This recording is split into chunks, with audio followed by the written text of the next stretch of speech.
व्यवहारिक इसलिए कह रहे कि व्यवहार में सबको लगता है ना, तो मान लो बच्चे अभी, तो फिर मैं हूं तो उसको पढ़ा लिखा रही हूँ जैसे भी उनको मेरे से, ये व्यवहारिक तो ठीक, परमार्थिक सोच में नहीं ठीक। वो अनंत महिमा वाला भगवान पूरी सृष्टि का पालन पोषण कर रहा है, तुम्हारे बच्चों का भी पालन पोषण करेगा, पक्का वही करता है। देखो, बचपन से निकले थे, 13 वर्ष की अवस्था थी, आज तक वही पालन पोषण करता रहा। ना हमारे खाने की व्यवस्था थी, ना रहने की व्यवस्था थी, ना कोई मित्र था, ना कोई स्थान, पूरा लंबा जीवन इतना। और भ्रमण करना है, कभी 1-2 वर्ष एक जगह रुक गए, कभी ऐसा तो नहीं, तो बराबर भ्रमण करना। वो हर जगह, हर जगह मुझे दुलार करते मिला है।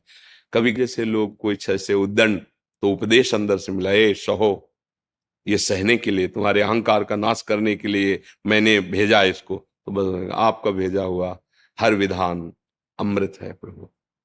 अगर हम ऐसा सोचते हैं कि हम ही बच्चों का पालन पोषण करते, तो व्यवहारिक तो ठीक है, लेकिन आध्यात्मिक बात ठीक नहीं है। क्योंकि सबका भरण पोषण भगवान, गर्भ में आप क्या पोषण कर रहे थे अपने बच्चे का, वही तो कर रहा था ना। गर्भ में आप क्या व्यवस्था कर रहे थे? गर्भ के जब बाहर आया, तो बिना किसी प्रयास के उसके पोषण के लिए स्तनों में दुग्ध आ गया, जबकि वो अन्न नहीं पचा सकता।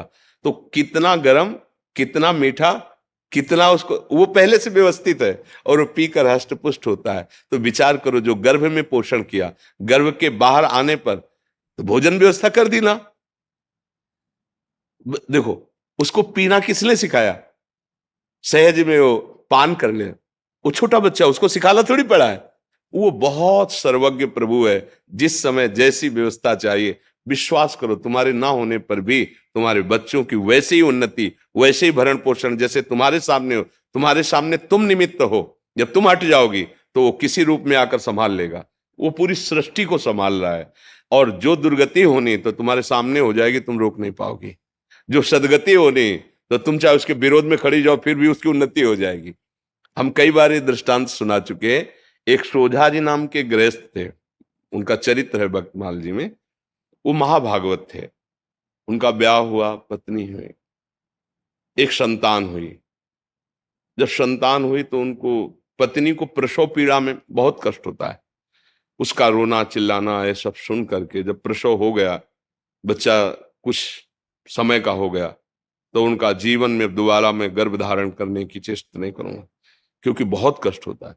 और अब मैं ऐसे संसार से विरक्त भाव में भजन करना चाहता हूं, अब नहीं।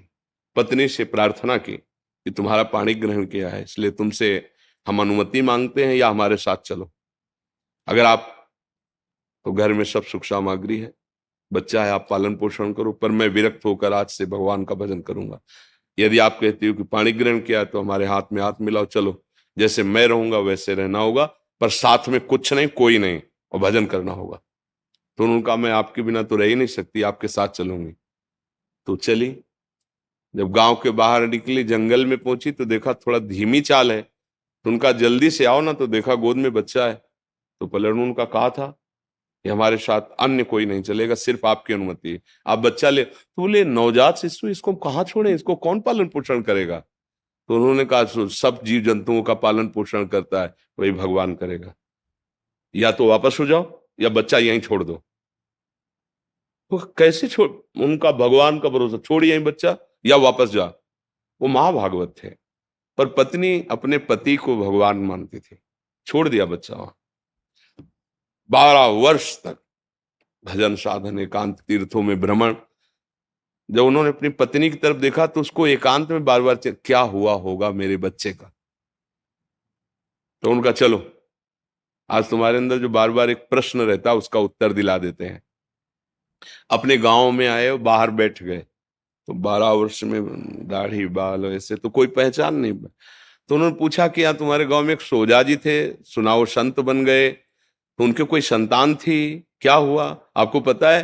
तो उनका, अरे भाई, उनके भाग्य क्या कहने। सोझा जी को जब जाते हुए सुना, तो यहाँ का जो राजा था वो बड़ी श्रद्धा रखता था, तो उसने घुड़सवार दौड़ाए। सोझा जी तो मिले नहीं, लेकिन उनका लड़का मिल गया जंगल में, उसको उन्होंने रख लिया। उनके कोई लड़का नहीं था, तो अब युवराज पद पर वो है। बोले, अच्छा अच्छा अच्छा, और वापस हो गए। पत्नी इसका देखा, घर में रहते तो हम गरीब किसान थे, लड़के को क्या बना पाते, लेकिन भगवान के हुए तो क्या बना, युवराज, और आगे चलकर वही राजा बनेगा। आप चिंता मत कर, चुपचाप भजन कर। ना कोई जंगली पशु पक्षी खा पाया बच्चे को, ना कोई हानि पहुंची, और अरे सर्वरक्षक भगवान, भरोसा भगवान का। तो तुम माँ हो, तुम्हारा सोचना ऐसा ठीक ही है, पर वो मोह के कारण। भगवान विश्व के माता पिता, तुमेव माता च पिता तुम, वो विश्व का पोषण कर रहे हैं। देखो पशु पक्षियों का, कितने सुंदर सुंदर पक्षी, और जंगल में रहते हैं, हष्ट पुष्ट रहते हैं, कोई उनकी दवा करने वाला नहीं।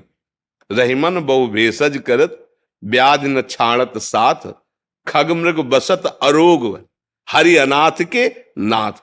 उनकी कौन दवा करता है, कौन भोजन, सब हष्ट पुष्ट स्वस्थ। भगवान पूरे विश्व का भरण पोषण करते हैं, आपकी संतान का भी भरण पोषण करेंगे।